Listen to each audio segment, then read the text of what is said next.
Just in that month, March of 2006, there were actually 3 people coming forward: a reporter, the wife of a surgeon who took corneas from Falun Gong practitioners, and an anonymous military doctor, veteran military doctor, who added even more details. It was beyond my imagination. I could hardly believe it.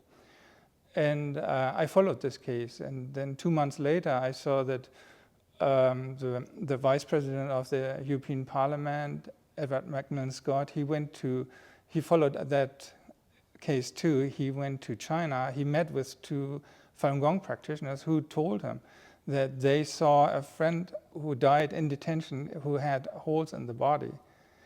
And that was another piece of evidence that came together.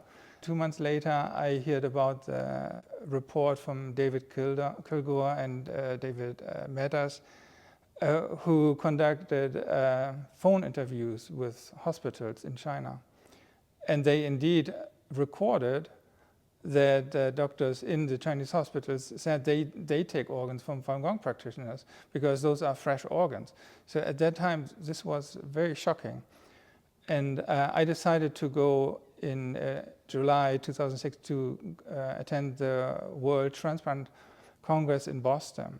And I was thinking maybe I find some more hints. So there were, of course, doctors also from China. And I talked to 2 of them. One of them, he was from the Tianjin hospital. He said last year they performed 2,000 liver transplantations. And that was an astronomical number. So I asked other doctors from other countries. In Argentina, they performed 200 liver transplants per year. In Germany, there were, I believe it was 700 transplants per year. And here we are in just from one hospital in Tianjin, they performed 2,000 liver transplants. So that was adding another factor to the scope of transplantations that took place in China. And at last I talked to a doctor who was invited back to China to open a transplant department. But at that time he was actually just working in a university in Germany, and he only conducted transplants on animals. So I was wondering how come that he was invited back to China to open a transplant department. And he said there was just this demand to open transplant departments. And I said, where do all those organs come from? Because transplantation depends on organs from donors. And he said those organs are coming from Falun Gong practitioners. So at that point, and that took all place within half a year, all these aspects, hints and pieces of evidence. And what was really striking was none of these witnesses were Falun Gong practitioners. And they were all hinting that organs were harvested from Falun Gong practitioners. So if you want some objectivity, here you have it. So at that point, I decided there must be more investigation and awareness. And I decided, well, just my voice is not big enough. If I want really attention, I would need to start an NGO. And that's how the idea of founding Doctors Against Forced Organ Harvesting came about. So why don't you give me a broad picture of the kind of lines of evidence that exist? And this has developed substantially since 2006, that document the reality of this. This question of evidence, what evidence you have, this question comes up very often. If you want to get a short summary of this, there's evidence related to the transplant numbers, evidence related to the organ source, where the organs come from, how they are donated, and then witnesses coming forth. So over the time, we followed the numbers of transplants, and the transplant numbers in China are just out of proportion. If you follow the course of annual transplant numbers and compared with other countries, then you see in China this is almost like a roller coaster. It goes up, it goes down, it stays on a level for 10 years, it goes up again. You do not find this type of development in other countries that are based on ethical organ donation.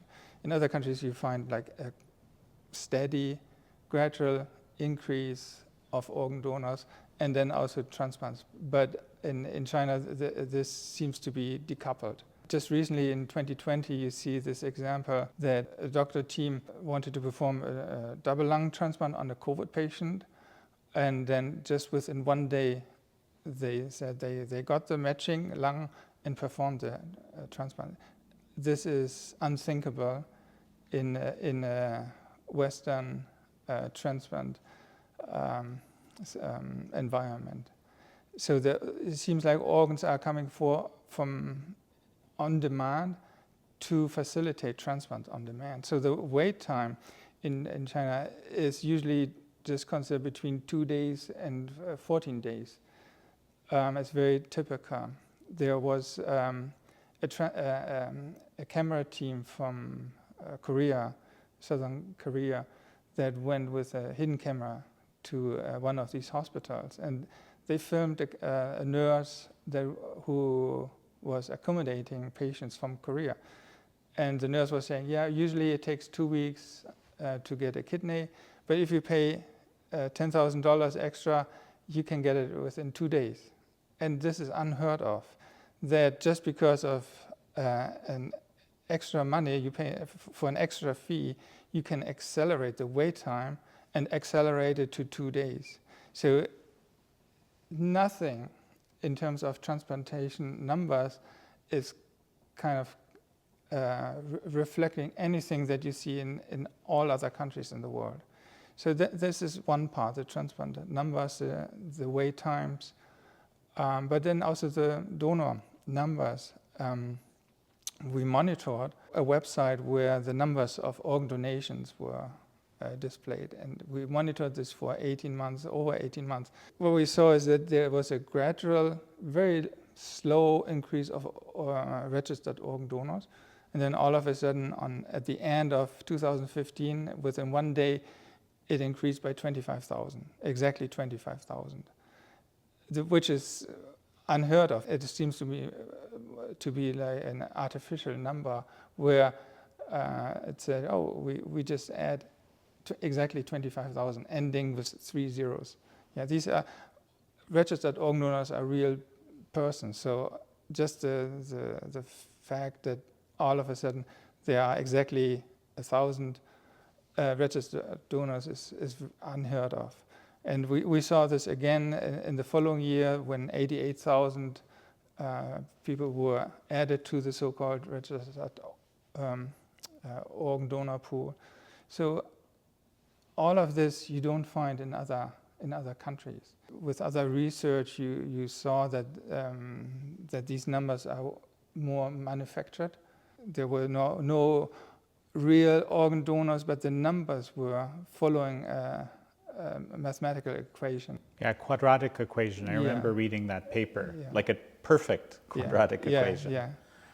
So, and then with this discrepancy between these large transplant numbers and the lack of organ donors, then the question is, where do those organs come from?